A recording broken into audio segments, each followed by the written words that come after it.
I want to turn to exactly that. In your book, Communism After Deleuze, you write that communism is the hidden key to Deleuze's philosophy, and the third world is the secret word, a secret code word, I guess you could say. Which political Deleuze is lost when his work is received mainly through aesthetics or postmodernism or capitalist flexibility? Yeah, good question. I think actually nowadays, in interpretation of Deleuze, normally produced by American academia, the United States, they normally use the Deleuze for analyzing aesthetic, form and literature, and the cinema, and many things as related to the culture. But okay, just we can do that. I don't say that you shouldn't do that, something like that. But crucial question about the why Deleuze the wrote two strange books, Anti-Oedipus and Thousand Plateaus. Of course, actually, the Warren Montag and then some American, wrote very monumental work. Very important work is Warren Montag is Arthurian, the American Arthurian. Then Ted Stoltz also, he wrote a very important article to bring together Althusser and Deleuze. And then that means actually in American academia, you can see this kind of a scholarship, which bring together actually Deleuzian and Althusserianism. And then that is very important research, in my opinion. It's this kind of scholarship really marginalized in American, academia. That is one problem. Okay, just some the Francois Couchet and even Rockwell, criticize this kind of the reception, American reception of French philosophy as a French theory. Also, actually, French theory is quite equal, mocking word to the Western Marxism. Very negative sense. It's not good sense. So, of course, Jameson used this term in very good sense, but except Jameson, I don't think actually, in the, the American context is, or some French context, the French theory is the connote very negative sense. But against this idea, I want to emphasize, the Deleuze always engaged in, the French Marxism because he was influenced by the Sartre, Jean-Paul Sartre. In those days, it's all, the young philosopher in France is influenced by Sartre because Sartre is a very outstanding figure. He didn't teach in university.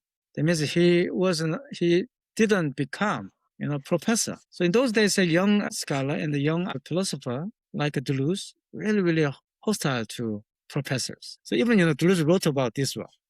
Actually, the Sartre is my master, and then something like that. And then there, actually, the Deleuze, the discussing how much Sartre is very influential on his thought. Is another actually who actually also acknowledged the influence onto his philosophy is Alain Badiou. Sartre was very powerful. And then in this sense, Sartre is just is a symbolic figure of intellectualism, not, what is a professor, not scholar.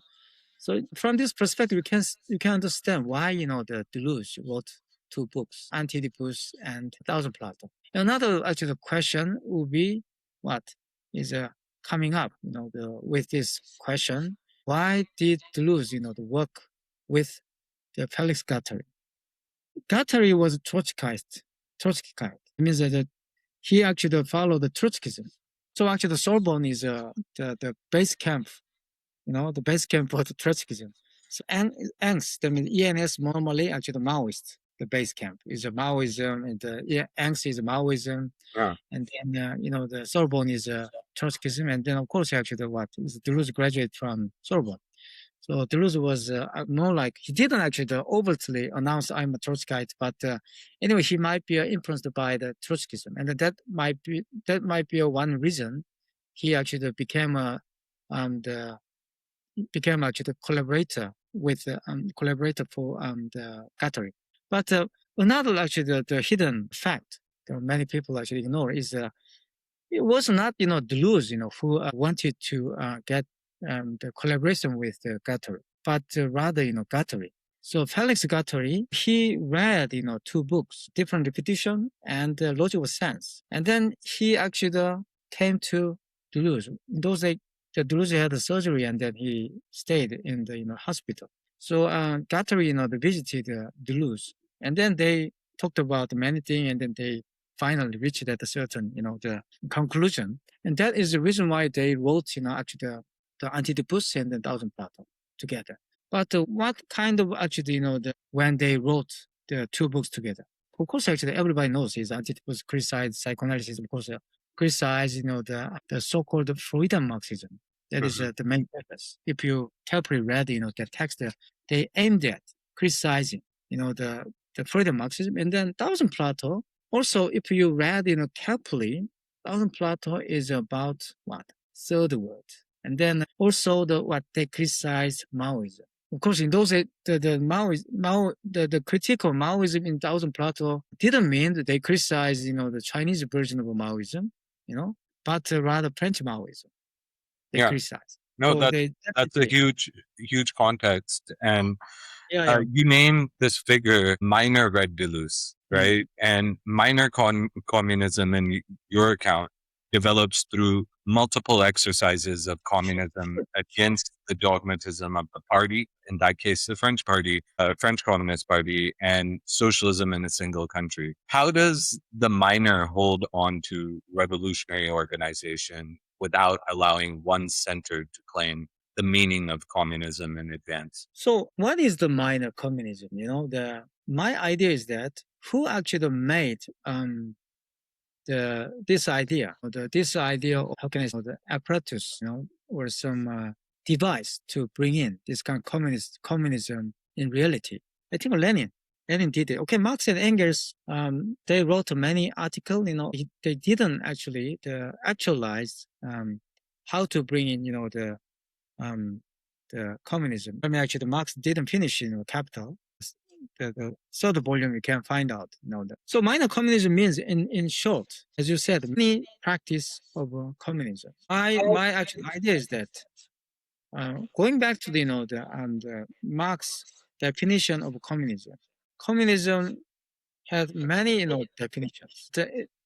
Those are not quite contradictory, in my opinion. There's a certain level is an ontological level, and an ethical level, more aesthetic level is different levels there. But those, the different definition are not quite, the contradictory. In my opinion, we can bring together is for instance, critique of Gotha program. And then I think that is very clear idea about Marx, the communism. Why is the communism? Is you produce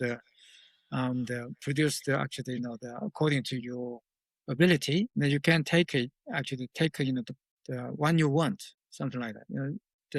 You take everything as you want. It's based on your need, something like that. So I think actually that is ideal communism. We already have the idea of communism, but when this idea of communism actualized, the idea of communism would produce the many practices of communism.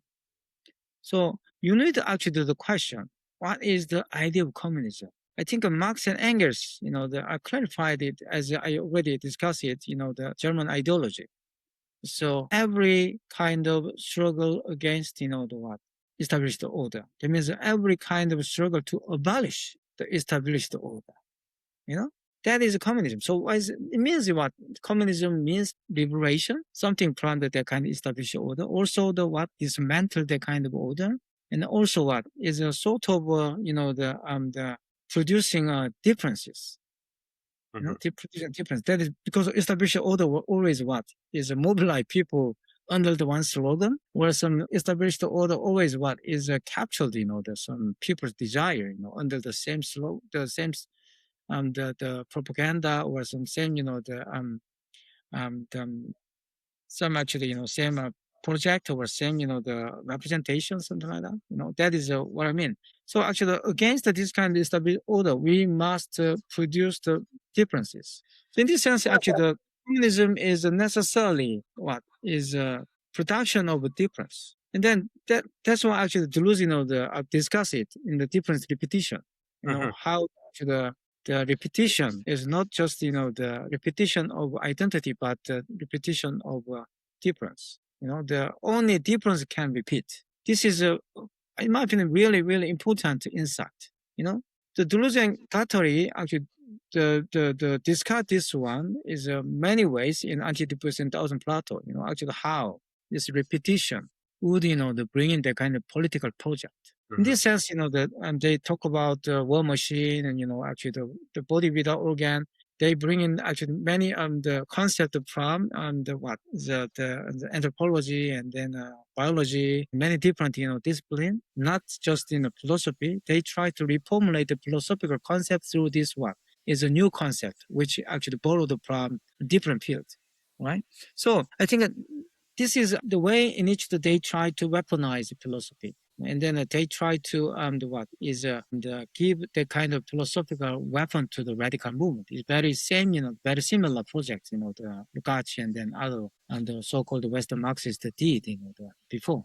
In this sense, I try to locate, the Deleuze in the genealogy of this kind of Western Marxism. Is what I want to say. Of course, it doesn't mean actually the Deleuze is the Western Marxist. I don't say like that because Deleuze is really critical of a certain Hegelian Marxism.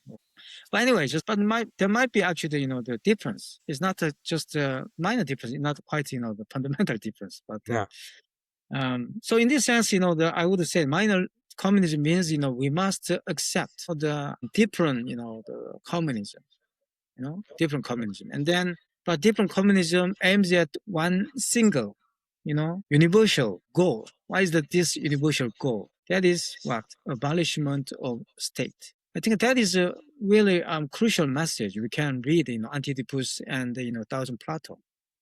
In Thousand Plateau, the Anti-Oedipus and Thousand Plateau, they propose the concept, very important concept, was Urstaat. And then they actually actually wrote the meaning of a state. And then they actually criticize the kind of the evolutionary idea of a state. Even this idea the shared by this evolutionary sense of the state development shared by the Marxism, the Orthodox Marxism and the liberalism. Very strangely, they shared. So that's why just the state came to exist, through what? Development of productivity, something like that. But Deleuze and Guattari actually criticize this traditional sense of, the state. State actually does not exist as, the consequence of the kind of development of productivity. That means historical development didn't bring in the actual state. So state is accidentally came to exist. And then kind of a declaration, is symbolic declaration. It's like a pure signifier, just like that, produced by the kind of political experience. The Deleuze actually discussed it in the logical sense very clearly when he discussed Robinson Crusoe. Law is just imposed on life. The life cannot, the law cannot experience life. That means actually the law is imposed on life, and then it caused what? Certain confliction and some tension, and then always in this sense, the law always fail.